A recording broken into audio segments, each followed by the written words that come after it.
Kamusta na mga kameds? May i-repair nga pala ako ngayong isang unit. Ang unit pala nito Vivo V19 Neo. So ang issue nito nabasag yung LCD. Nalaglag dun sa may CR kaya nabasag.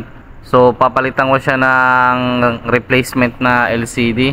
So ang ipinalit ko nga pala dyan yung walang fingerprint kasi yun ang pinakamura, kasi yung LCD nito OLED, yung AMOLED. So pag may fingerprint siya, mahal. Kaya tinanong ko rin yung customer. So ang sabi niya basta magamit lang kahit walang fingerprint.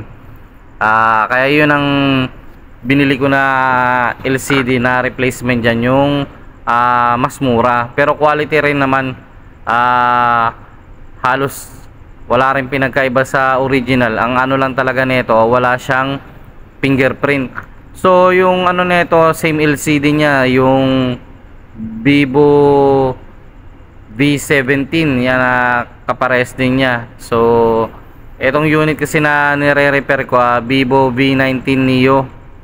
So yan kine-check ko muna kung okay yung touch. So ganun ang pag-check niya, na kailangan tignan mo muna kung smooth yung pagpindot sa mga apps, sa settings, sa sounds. Tinesting ko na rin kung okay ba.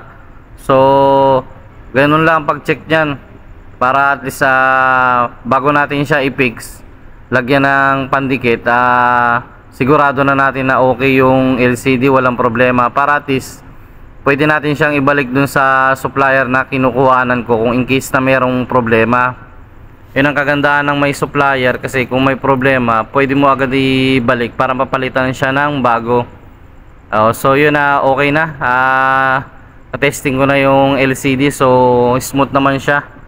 Kahit sa replacement lang siya, maganda naman yung quality niya. So ngayon ipipix ko na yung mga tornilyo para maikabit na natin. So lahat pala ng mga tinanggal na tornilyo kailangan ibalik din natin. So ang gagawin ko nga pala dyan, lalagyan ko muna siya ng pandikit na T7000. So ang ginamit ko nga pala dyan yung kulay black na T7000. Tapos huwag nyo rin kakalimutan na ibalik yung cover doon sa may earpiece, kasi pag hindi niyo siya na ibalik, may tendency na papasok yung dumi. Pwedeng lumabo yung camera o papangit yung ano doon sa may earpiece niya. So ganun lang, kaya lalagyan na natin siya ng pandikit na T7000. So paikot-ikot lang dyan sa may bawat gilid, dahan-dahan natin siyang lalagyan ng pandikit na T7000. Tapos yan ilalagay na natin yung LCD. So iba yung flex kasi nitong Vivo V19 Neo, sa may gilid malapit sa charging port. So doon kinakabit siya. So doble ingat lang kasi maikli lang yung flex niya. Kaya ang ginagawa ko pag maganto, nilalagyan ko na agad ng T7000 doon sa frame, kasi pag ganyan mahirap na pag iaangat mo pa ulit. So ibabalik ko nga pala yung lock niya na rubber dyan sa may flex ng LCD. So yan, naikabit ko na siya. Kaya wag nyo rin kakalimutan na ibalik yon, kasi yun ang nagsisilbing lock niya dun sa may flex, para hindi rin siya umuga-uga.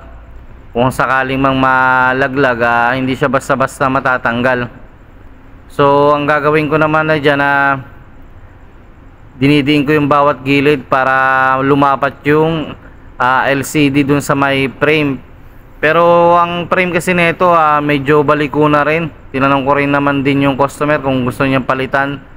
Sa sunod na lang daw pag may budget na, tsaka papapalitan niya rin ng may fingerprint na LCD. So yan na muna, temporary lang, basta magamit lang. So lahat na ng mga tornilyo sa may cover ng charging board, binabalik ko na. So gumamit ako dyan ng maliit na Phillips screw. Sa pagbalik pala ng mga tornilyo, kailangan na dahan-dahan lang rin, wag pepersahin. Kung halimbawang masikip na, wag nang ituloy pa kasi baka ma-lost thread yung mga tornilyo. Mahirap din pag na-lost thread, mahirap na siyang tanggalin. Kaya dapat ingat din sa pagkakabit ng mga tornilyo. Wag basta-basta na hihigpitan para at least pag tinanggal mo siya, hindi siya malulost thread. So ganun din sa may cover ng board, binalik ko na rin yung mga tornilyo para at least pag binalik natin yung back cover, lalapat siya ng maayos.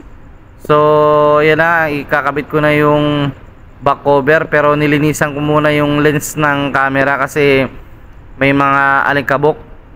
So yan, ilalagay ko na yung back cover niya. Ang paglagay pala niya na ilalapat natin ng dahan-dahan, wag din na ganong madiin kasi baka mabasag yung ipinalit natin na LCD. So yan, okay na, nailapat ko na yung LCD dun sa may frame, tapos dun sa may back cover niya, okay na, nakalapat na. So lalagyan ko na lang to ng tape mamaya. Double check ko muna kung okay talaga. So yan, wala namang diferensya, quality yung pinalit ko na LCD.